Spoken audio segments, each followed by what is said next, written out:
লালমনিরহাটের পাটগ্রামে চাঁদাবাজির মামলায় ভ্রাম্যমাণ আদালতের রায়ে দণ্ডপ্রাপ্ত ২ আসামিকে থানা থেকে হামলা চালিয়ে ছিনিয়ে নেয় দুর্বৃত্তরা। এই সময় ব্যাপক ভাঙচুর ও সংঘর্ষে পুলিশসহ অন্তত ২০ জন আহত হয়। পুলিশ ঘটনাটিকে দুর্বৃত্তদের হামলা বলে দাবি করলেও উত্তরের সমন্বয়কারী এনসিপি নেতা সার্জিস বিএনপিকে দায়ী করেছেন। লালমনিরহাট প্রতিনিধি মোস্তাফিজুর রহমানের তথ্যচিত্রে বিস্তারিত জানাচ্ছেন হাসান শাহরিয়ার।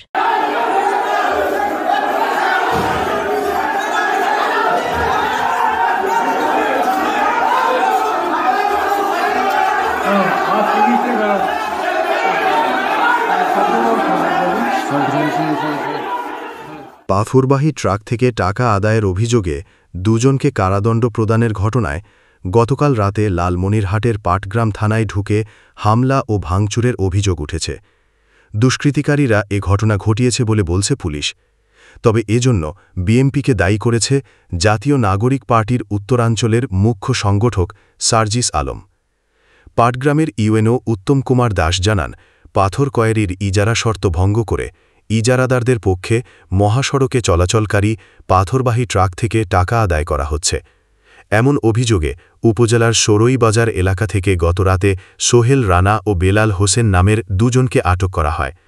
পরে ভ্রাম্যমাণ আদালতের মাধ্যমে প্রত্যেককে ১ মাস করে কারাদণ্ড প্রদান করা হয়। পুলিশ জানায়, ওই দুজনকে থানায় নিয়ে আসার পর বেশ কিছু লোকজন থানায় এসে তাদের ছেড়ে দেওয়ার জন্য বাগবিতণ্ডা শুরু করেন। এক পর্যায়ে বিভিন্ন কক্ষের আসবাবপত্র, ল্যাপটপ, পুলিশের গাড়ি ও মোটরসাইকেল ভাঙচুর করে দণ্ডপ্রাপ্ত সোহেল ও বেলালকে ছিনিয়ে নিয়ে যায়। পরিস্থিতি নিয়ন্ত্রণে পুলিশ টিয়ারশেল ও রাবার বুলেট নিক্ষেপ করে। এ ঘটনায় পুলিশসহ অন্তত ২০ জন আহত হয়। এ ঘটনায় পুলিশের হাতিবান্ধা থানা ও বড়খাতা হাইওয়ে থানা থেকে পাটগ্রামে পুলিশ পাঠানোর নির্দেশনা দেওয়া হলেও বিএনপির স্থানীয় নেতাকর্মীদের বাধা হয়। পরে পাটগ্রামে বিজিবি মোতায়েন করা হয়। দুপুরে পুলিশের রংপুর রেঞ্জের ডিআইজি আমিনুল ইসলাম, লালমনিরহাটের জেলা প্রশাসক, ঊর্ধ্বতম কর্মকর্তারা পাটগ্রাম থানা পরিদর্শন করেন।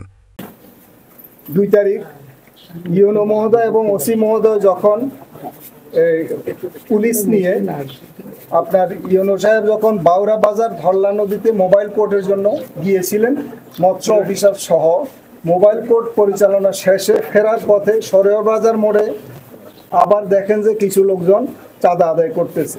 তখন ইউনো মহোদয় সাথে থাকা পুলিশ সদস্যদের সহযোগিতায় ২ জনকে, নাম হচ্ছে সোহেল রানা এবং বেলাল, তাদেরকে ধরে নিয়ে এসে ইউনো অফিসে রাত হয়ে গেছে। তখন ওইখানে আইনগতভাবে ১ মাস করে সাজা প্রদান করে এবং নির্দেশ দেওয়া হয় রাত যেহেতু বেশি হয়ে গিয়েছে এই আসামিদেরকে থানা হাজতে নিয়ে যাওয়ার জন্য। যখন এই আদেশ মোতাবেক থানা হাজতে নিয়ে আসার পরে থানায় প্রবেশকালে উচ্ছৃঙ্খল জনতা তাদের ছিনিয়ে নিয়ে চলে যায় এবং থানার অভ্যন্তরে প্রবেশ করে ওসির কক্ষ এবং তার রুমে থাকা একটা ল্যাপটপ ভাঙচুর করে। অন্য কক্ষে সাব ইন্সপেক্টররা বসেন, ওইখানে 8টা ল্যাপটপ ভাঙচুর করা হয় এবং একটা ল্যাপটপ নিয়ে যাওয়া হয়। এরপরে থানার প্রবেশকালে এখানে যে গ্লাস আছে, দ্যাট মিনস জানালা আছে, জানালার গ্লাস ভাঙচুর করে এবং পুলিশের একটা পিকআপের সামনের গ্লাস ভাঙচুর করে। বর্তমানে অতিরিক্ত ফোর্স মোতায়েন রয়েছে, বিজিবির টহল বিদ্যমান রয়েছে, বাকি আইনগত বিষয়াদি প্রক্রিয়াধীন আছে। আমরা সরকারের অনুমোদন নিয়ে 9টা স্পটকে পাথর কয়ারের জন্য সিদ্ধান্ত নিয়েছে সরকার এবং তাদেরকে ইজারা দেওয়া হয়েছে। ওই সুনির্দিষ্ট সার্কেলের বাইরে, ওই চৌহদ্দির বাইরে কেউ কোনো ধরনের পাথর উত্তোলন করতে পারবে না এবং ওখান থেকেই করতে হবে, ম্যানুয়ালি করতে হবে। এখানে বাহিরে ট্রাক নিয়ে বা বাহির থেকে চাঁদা তোলা, তারপরে রিসিপ্ট দেওয়া, ব্যানার টানানো, এইটার সাথে এই পাথর কয়ারির কোনো সম্পর্ক নাই। এটা যেটা করতেছে সম্পূর্ণই ভিত্তিহীন। এদিকে জাতীয় নাগরিক পার্টির উত্তরাঞ্চলের মুখ্য সংগঠক সার্জিস আলম নিজের ভেরিফাইড ফেসবুক পেজে এ ঘটনায় বিএনপিকে দায়ী করে লাখ লাখ টাকা লুটপাটের অভিযোগ তুলেছেন। পাটগ্রাম উপজেলার উত্তম কুমার দাস নামে নতুন ইউনো ও মিজানুর রহমান নামে নতুন থানা ভারপ্রাপ্ত কর্মকর্তা যোগদান করেন। উল্লিখিত কর্মকর্তা দ্বয় কর্মস্থলে যোগদানের পরপরই আমাদের কাছে থেকে 15 লক্ষ টাকা ঘুষ দাবি করেন।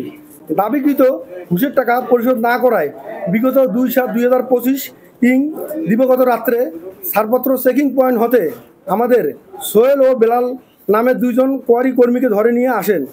এই খবর জানতে পেরে আমি ও অন্য ইজারাদার বাদশা জাহাঙ্গীর চপল ভাই সহ থানায় খোঁজ খবর নিতে গেলে ওসি আমাকে ও চপলকে শারীরিকভাবে গুরুতর আহত করে।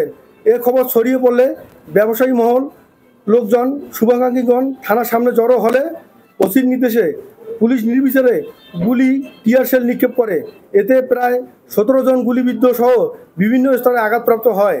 আমি আপনাদের মাধ্যমে জেলা প্রশাসক, পুলিশ সুপার এবং যথাযথ কর্তৃপক্ষের দৃষ্টি আকর্ষণ করে এর সুষ্ঠু তদন্ত সাপেক্ষে উক্ত দুর্নীতিবাজ কর্মকর্তাদ্বয়ের দৃষ্টান্তমূলক শাস্তি কামনা করছি এবং আমার বৈধ ইজারা কার্যক্রম পরিচালনায় সহযোগিতা কামনা করছি।